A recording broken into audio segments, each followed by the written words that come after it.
Welcome to The Explainer. You probably drive past them all the time without giving them a second thought. Those giant, windowless buildings on the edge of town. Well, today we're going inside. We're going to break down the surprisingly complex and honestly kind of brilliant reason we have warehouses. So let's just get right to the big question. In an age where we want everything delivered like yesterday, the age of just in time, why on earth do companies spend billions and billions of dollars on land, labor, and all this tech just to fill up these massive, what look like empty boxes? All right, here's how we're going to tackle this. We're going to walk through 5 key ideas that really pull back the curtain on the modern warehouse, from how they handle total chaos to how they actually, add value to the products themselves. Okay, let's dive right in. Look, it's really easy to see a warehouse as just a cost center. And to be fair, they are not cheap. We're talking huge investments. But if that's all you see, you're missing the entire point. They are absolute economic engines. They make the whole flow of goods possible, which enables commerce on a scale you can't even imagine. As you're about to see, the value they create, it just blows their cost out of the water. So how do they create all that value? Well, our first and maybe most important job is to be a buffer. Think of a warehouse as the shock absorber for the entire global supply chain, protecting businesses from all the wild, unpredictable swings. Let's start on the customer side of things. Demand is it's all over the place.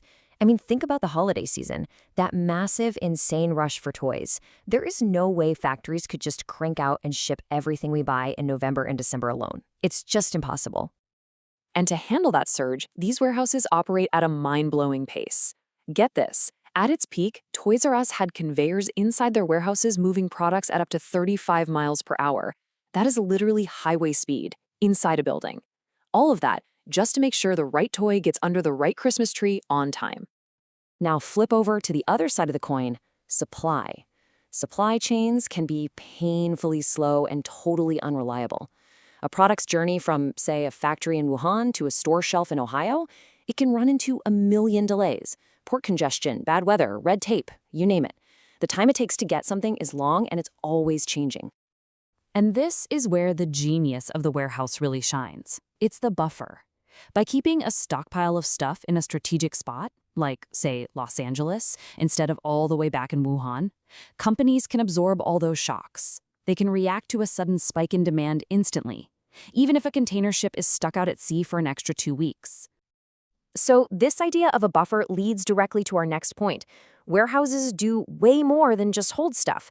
They're these critical hubs that make the entire shipping network radically more efficient and a whole lot cheaper. I want you to think about the logistical nightmare a company like Home Depot faces. You've got literally thousands of different vendors, all trying to get their products to over 1,000 different stores. How do you even begin to manage that without it becoming total chaos and costing a fortune? Well, the solution is actually some pretty beautiful, simple math. Without a warehouse, you'd have this crazy spider web of every vendor sending a small, half-empty, and really expensive truck to every single store. That's M vendors times N stores, a huge number of trips. But you stick a distribution center in the middle, now vendors send full trucks to just one place, and the DC sends full, consolidated trucks out to the stores. The number of shipments just plummets, from M times N to just M plus N. The impact of this is just massive. I mean, as a source material says, everybody wins. Vendors make fewer shipments, stores receive fewer shipments, and the really important part is that more freight travels in full truckloads, which just slashes transportation costs for the entire system. But the cleverness doesn't stop with shipping logistics. The modern warehouse, it's evolving. It's not just a place for storage anymore. In many cases, it's actually becoming a sort of mini factory for customization, a place where value gets added. And the key concept here is this really cool strategy called postponement. The whole idea is to keep your products as generic as possible, for as long as possible. You only do the final customization right before you ship it out the door to a customer. So think about a big electronics company. Instead of making one version of a laptop for the US, another for the UK, and another for Germany, they can just ship a giant batch of generic laptops to a warehouse in Europe. An order comes in from Germany. Okay, cool. Workers in the warehouse grab a generic laptop, snap in a German keyboard, and toss in the right power cord and manual. Boom. Done. This lets one single pile of inventory serve tons of different markets, which makes forecasting way easier and cuts down waste like you wouldn't believe. So we've seen how they act as a buffer and how they make shipping super efficient. But how they do that really depends on what they're for. It's so important to realize that not all warehouses are the same. In fact, you can think of them as different species, each one highly evolved for a very specific job. This table gives you a really good snapshot. You've got a retail DC for a store like Target, which is basically built for a massive, steady river of goods. Then you have something like a service parts center for car parts. It faces the exact opposite problem, crazy, unpredictable demand for any single one of its tens of thousands of different parts. And then there's an e-commerce warehouse, totally optimized for picking and packing thousands of tiny, unique orders for people like you or me, all at lightning speed. Yeah, that service parts warehouse might be one of the most complex. Just look at this. It has to handle completely different kinds of orders all at the same time. You've got big, predictable stock orders going out to car dealerships. But you've also got tiny, incredibly urgent emergency orders for a single part to get a broken down car back on the road.